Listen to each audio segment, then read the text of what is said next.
Hello and welcome back to Tuk-Tuk Travels. After our time in Hoi An, we moved on to the old capital, Hanoi. Much as we did in Ho Chi Minh City, we started our time in Hanoi with a walking tour. This walking tour took us around a few temples, including one that was upstairs in someone's house/restaurant, a few old houses, but mainly it took you around all the different districts. So you had the metal districts, the jewelry districts, the silk districts, and this was actually quite interesting. I got myself a nice silk kimono to wear around the house like a cool person. Yeah. I don't think this walking tour was as good as one in Ho Chi Minh, as I think in Saigon there was just a little bit more to see. But the good thing about this tour is you did get to see a lot of the actual workings of the people with the districts and things. In Saigon there was lots of buildings and things to see, but in Hanoi you were able to see the way people lived and the different districts where they worked and where they went to pray above people's houses and restaurants. So that was actually really enjoyable. I said, not as good as Saigon, but most enjoyable nonetheless.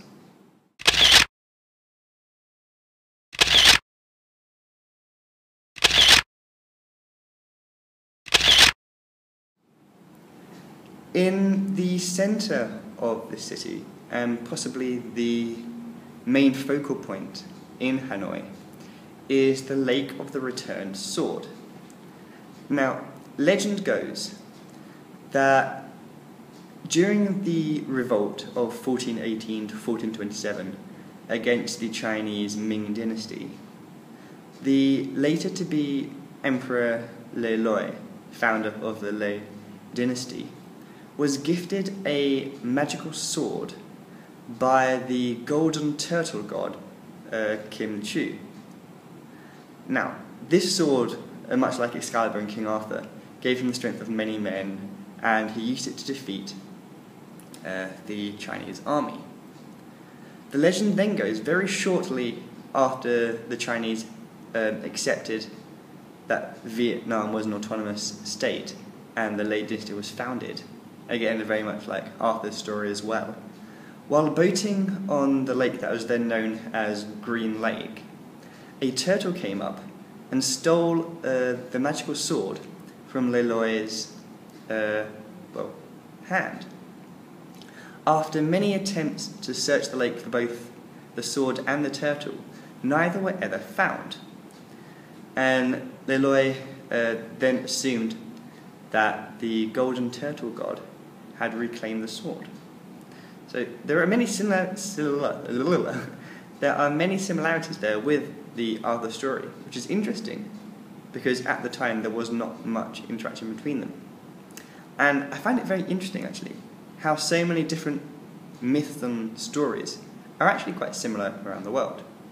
But yes, after the sword was reclaimed by the turtle god, Emperor Le Loi had the lake renamed the Lake of the Returned Sword, and thus it remains to this day.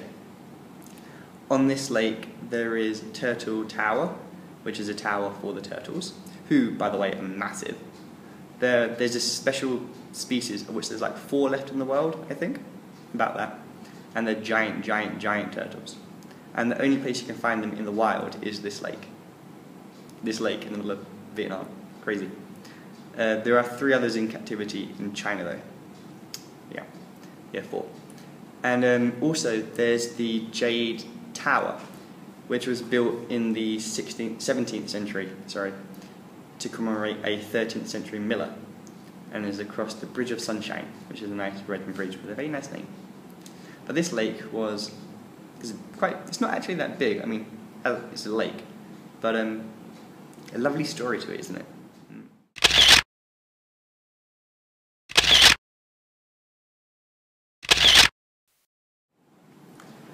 just beside the lake is another of Hanoi's very famous tourist attractions, the Great Water Puppet Theatre. Now, water puppetry was established in North Vietnam in the 11th century as a way for farmers to entertain people during the floods, the rainy season. When the rice paddies would flood, they'd get out these puppets on sticks and they'd dance in the water and they'd give a show on top of the water and it like the puppets were floating, and it's actually quite interesting. Nowadays they all tell stories of Vietnamese folklore, but these water puppets are exceedingly well known and have travelled around the world and performed for presidents. It was a most enjoyable show actually, and we had quite good seats, so that was good. It was one of the things my mother really wanted to do, so we said we'd go, and I am glad we did. That was very enjoyable.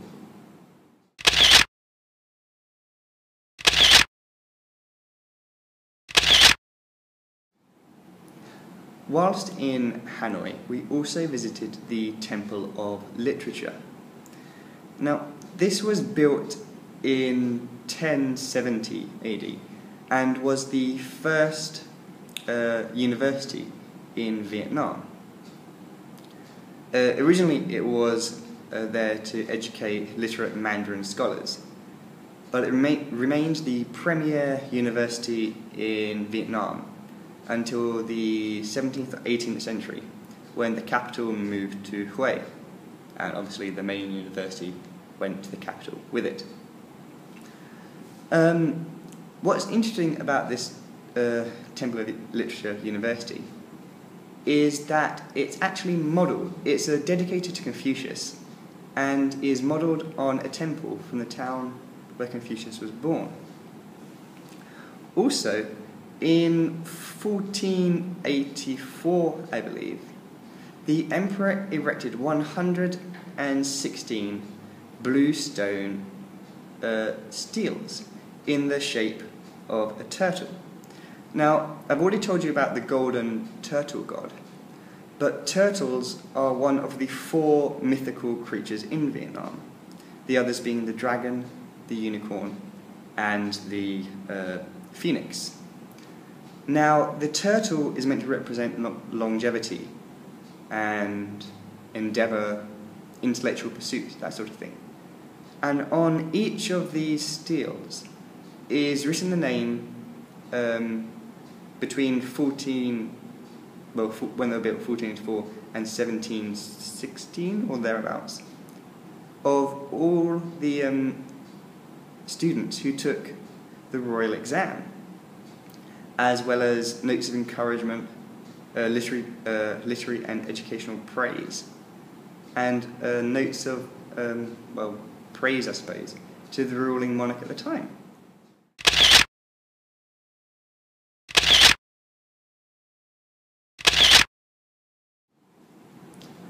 The other 2 main things we saw in Hanoi were the presidential palace and Ho Chi Minh's mausoleum. Now, Ho Chi Minh's mausoleum was built in the 1970s and is modelled heavily on Lenin's mausoleum, this big grey concrete building. And it's actually very impressive. It's built on the spot where in 1945 Ho Chi Minh read out the Declaration of Independence from France. And it's held very dear to the Vietnamese population. I mean, 5 days a week it's open to the public, and you can go inside the mausoleum and pay your respects to Ho Chi Minh's embalmed body. Unfortunately, we visited on one of the days it was closed. Unfortunately, we had no other choice. But I've been told the queues are phenomenal. They go round and round and round, people queuing up to pay their respects. Ho Chi Minh is very close to a lot of people's hearts in Vietnam, and it shows. The queues, there's so many rules. You can't put your hands in your pockets, you can't cross your arms, no eating, no drinking, no photography. But it's fantastic. The guard, there's always a guard outside. It was quite impressive actually. I can only imagine what it would actually be like being there, not only on a day when it's open to visit his embalmed body, but on a day of actually special importance, such as his birthday, his death day, or indeed that day in September. I think it's the 2nd, I'm not too sure, the 2nd of September, let's say, which is Vietnamese Independence Day. So yeah. Now, the second place I mentioned was the Presidential Palace. This is a huge mustard yellow building that was built between 1901 and 1906 for the French Indochine governor. After the Second World War, basically, after Vietnamese independence, Ho Chi Minh refused to live in such a grand and ostentatious building, and as such, in the grounds he had built a simple stilt house and a carp pond. He'd used the palace to welcome and entertain guests and dignitaries. For himself, he lived in a very simple, stilted house.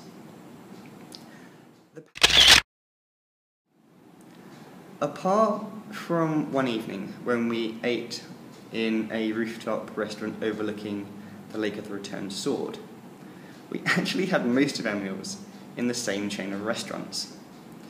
There's a restaurant called Gecko. Now, I'm not sure if I've mentioned, but most people in Thailand I've met, and actually quite a lot in Southeast Asia, hate geckos. They're terrified of them. So why they'd name a restaurant chain after them, I'm not entirely sure. Anyway, we actually ate most nights in the same chain of restaurant, and the food was fantastic. You could have Vietnamese cuisine or French cuisine, and some of the best Western food I've had outside of, well, since being in Southeast Asia, which to be fair isn't saying much. But it was really good.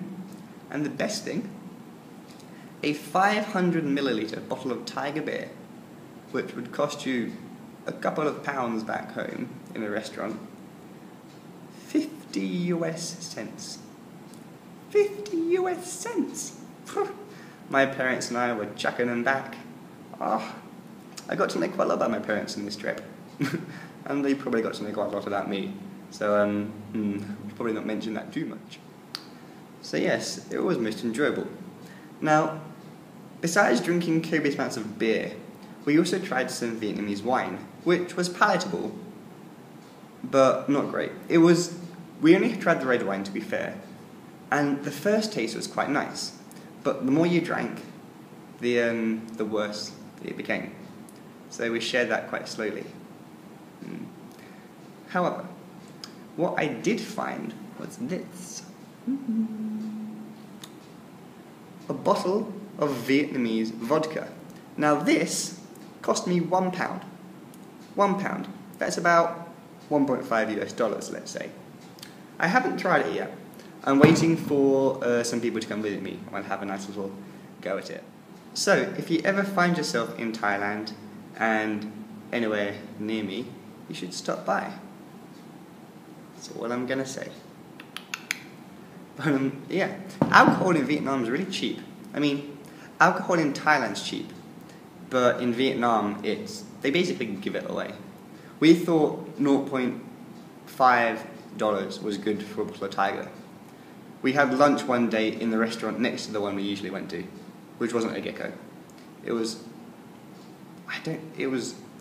themed, I don't know, it was strangely decorated, but the food was quite nice. And the Tiger was 33 cents. I mean, I thought 50 cents was good, but 33 cents? I could live in Vietnam. My liver wouldn't like it, but I would. That's all I have time for at the moment. But in my next video, I tell you all about our excursions out of Hanoi to Ha Long Bay and the Perfume Pagoda. Until then, goodbye.